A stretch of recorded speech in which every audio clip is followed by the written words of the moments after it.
All right, thank you for staying with us. It's still sports tonight. We were discussing the Nigeria Professional Football League games played midweek before we went on the break, and we focused, of course, on Kano Pillars and Remo Stars, and of course told you that this weekend Remo will be visiting MFM. When they went to Ibadan, they got a draw. Will they get something better against rejuvenated, impressive MFM? That's the question that we'll get answers to this weekend. But tomorrow we'll have more time to give you a preview of match day 12 of the Nigeria Professional Football League. A lot of mouth-watering fixtures to look forward to. One of them, Rivers United versus Rangers in Port Harcourt. Enyimba, Kano Pillars. A lot of massive games on match day 12 of the NPFL. Let's take a look at the table now. Let's see what the table looks like. I hope we can quickly get you up to speed with the table, see what it looks like. Plateau United and El Kanemi are neck and neck in that one. 21 points, but superior goal difference for Plateau keeps them on top. ABS, MFM, Lobi, Katsina United, Tornadoes, Kano Pillars, Enyimba, Abia Warriors complete the top 10. Then Gombe, Aqua, Rangers, Sunshine, Rivers United, Wiki Tourist, Nasarawa United, Shooting, Ifeanyi and Remo Stars are the bottom teams in the league. Ifeanyi shouldn't be happy, shouldn't be convenient where they are right now. Remo Stars as well. Even Shooting Stars, they have a lot of time to turn things around. Guys, let's go foreign very quickly before we talk basketball, because Femi's been itching for us to move into his territory. Luis Enrique will be out of Barcelona at the end of the season.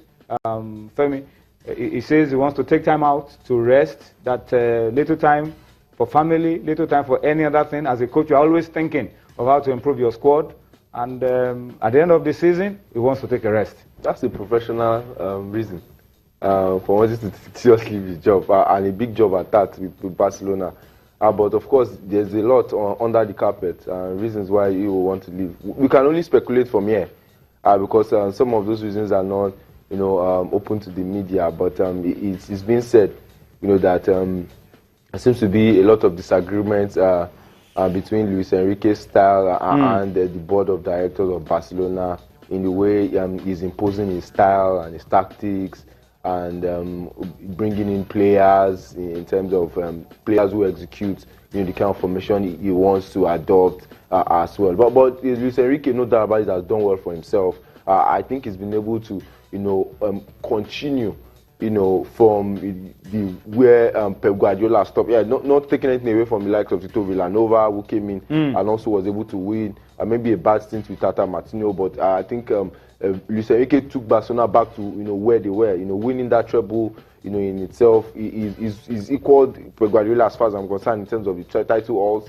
He has the Champions League title. He has the Champions League title. La Liga title. In himself. But when a club like Barcelona, begins to ask for more, and I think that's what the Spanish clubs tend to do. Real Madrid also has the same body language. It's not just about winning the trophies. There's something else they desire and demand, from their managers and from the players. And that's because getting to the top could be easy. Staying at the top is a lot more hard work, and that's why. Exactly. But then you ask yourself, somebody who went through and grew through the structure of Barcelona easily should have been able to stay on for a longer time. What's this with coaches who have grown through this Barcelona structure, and we thought, okay, look, they have somebody from within their structure will be able to stay for a long time, but after a few years, they just want to move on. Yeah, it's difficult. Naturally, at Barcelona, who stays for long? Nobody. Pep stayed for.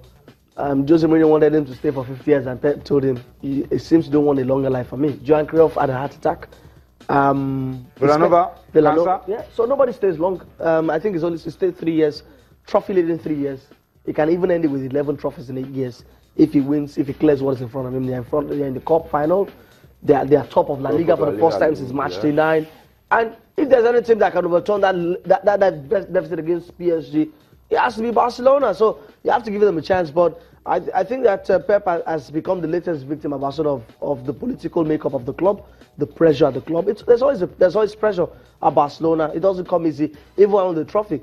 I remember also that Lucho has always also had the problem that in as much as the team was winning, people also thought, or Barcelona fans, the board also thought that he has tampered with the tradition of the club, the ideals of the club, the identity of the club.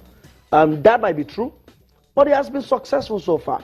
But the players even talked about it, why voicing support for Lucho a couple of weeks back. It's also important that they return to the identity of the club.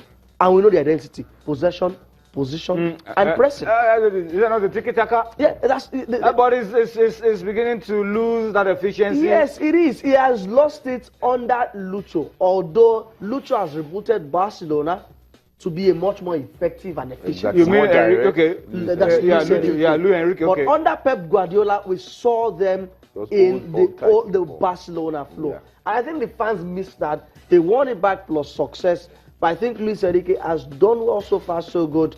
I think that even the stats say he's one of the best managers. I think he's got 76% winning ratio at Barcelona. He's done his job. Maybe there's also a valid excuse in also going to get rest. He runs the New York Marathon. He does the Moroccan Desert Race. He does the Frankfurt Ironman. This saps your energy. But also, you can't take away the fact that he's also leaving because of the pressure. You see, he's always had issues with the media. Every media coverage is always a hotly contested one. And I like the fact that he has gotten the timing right. Everyone is surprised at the timing of this, but I don't think everybody's heartbroken. But the key thing is that he's leaving when the ovation is loudest. Pep didn't leave when the ovation was loudest. I thought Pep, his timing was wrong. He left when he was burnt out. But Lucho has got his timing right, and nobody will begrudge him that. I think he's highly underappreciated. When you look at the fact that he came in a period where, you know, the main or the core of the Barcelona midfield, which their football is built on, Iniesta, Xavi, We're retiring, you know, we're aging, and he's able to still manage to keep that midfield, you know, to somewhat a decent level, you know, and then getting them that much success. He deserves more than he's getting, and I'm sure that's one of the reasons, you know, why he feels it's time to just, you know, let me just take a back seat and then see what comes up in the future. He's a young man. I'm sure even if he takes a break, before you know it, he will be back. That's how these guys, that's how they talk. They go for a break and they're back. Let me read a few comments on Twitter and then we switch to basketball. Israel Akinlawan says the two friendly games that the Eagles will be playing should be taken very seriously. Victories will push us up in the FIFA rankings and also prepare us for South Africa. All right. So that's Nuruddin Iboi at Iboi. Nuruddin says the Super Eagles list is a good one. So that he believes that's not a bad one. And okay, I think we'll just pause on the tweets for now.